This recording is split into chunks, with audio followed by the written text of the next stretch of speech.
जीवाश्म ईंधन से थक गई दुनिया में सौर पैनल हमारी ऊर्जा समस्याओं का एक स्थायी समाधान प्रदान कर सकते हैं, लेकिन वे कुछ मुद्दों के साथ भी आते हैं। एक के लिए सौर खेत बड़े हैं और उन्हें कहीं स्थापित किया जाना चाहिए जहां बहुत सारी सूर्य की रोशनी मिलती है। अब अगर हमारे पास अप्रयुक्त भूमि का एक बड़ा द्रव्यमान होता है जो हर दिन सूर्य की रोशनी की गारंटी देता है, क्या हम सौर पैनलों से पूरे रेगिस्तान को कवर कर सकते हैं? क्या यह पूरी दुनिया को शक्ति देने के लिए पर्याप्त होगा? क्या होगा अगर हम सहारा रेगिस्तान को सौर पैनलों से ढक दें? सहारा और सौर पैनल का मात्र 2% क्षेत्र कवर करने से विश्व की ऊर्जा आवश्यकताओं की पूर्ति संभव हो सकती है। मगर इस काम में भू राजनीतिक और आर्थिक चुनौतियां कैसे हल होंगी? यह प्रोजेक्ट रेगिस्तान के मौसम पर क्या प्रभाव डालेगा?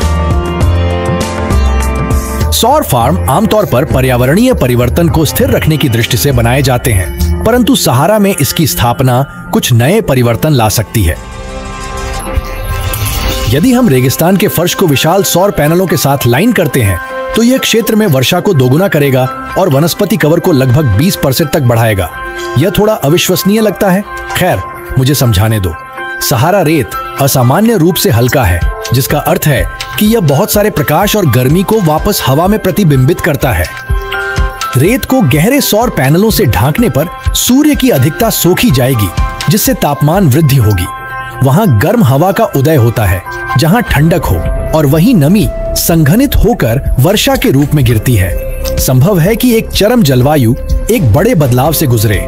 सौर पैनल सिर्फ स्थिर ऊर्जा का ही नहीं, हरियाली का भी योगदान देंगे। हमारे विशाल रेगिस्तान की यात्रा करें। हम किसका इंतजार कर रहे हैं? हमें इन परियोजनाओं को पहले से क्यों नहीं बनाना चाहिए? ये मामला इतना सरल नहीं है।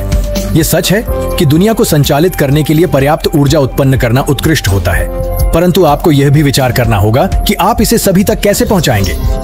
ये ऊर्जा संभवतः पहले यूरोप में जाएगी। टिकाऊ ऊर्जा का निर्यात अनेक अफ्रीकी अर्थव्यवस्थाओं के लिए लाभकारी हो सकता है, परंतु क्या उनके पास इसे करने की क्षमता है? वर्तमान में अफ्रीका के बिजली संरचनाएं बहुत स्थिर नहीं है और उन्हें जहां तक जाने की जरूरत है वहां तक पहुंचने के लिए लगभग 800 से 3000 किलोमीटर की बिजली लाइनों की आवश्यकता होगी। लंबी दूरी पर बिजली परिवहन से 10% तक की बिजली हानि होती है, जिसका अर्थ है कि पहले से ही महंगी परियोजना और भी अधिक महंगी हो जाएगी।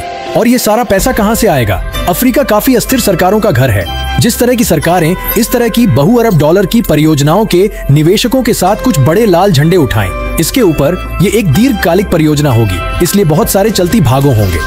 कई देशों को शामिल होना चाहिए और उनमें से कोई भी वर्षों में बदलते राजनीतिक परिदृश्य देख सकता है जो पूरी बात को बाधित कर सकता है या समाप्त कर सकता है। यह परियोजना जितनी महान होगी, शायद इसे छोटे पैमाने पर पहले प्रयास करना बेहतर होगा। शायद सौर पैनलों का उपयोग कुछ छोटे अफ्रीकी गांवों को बिजली देने और बिजली तक पहुंच फैलाने में मदद करने के लिए किया जा सकता है, लेकिन यह एक और विषय है।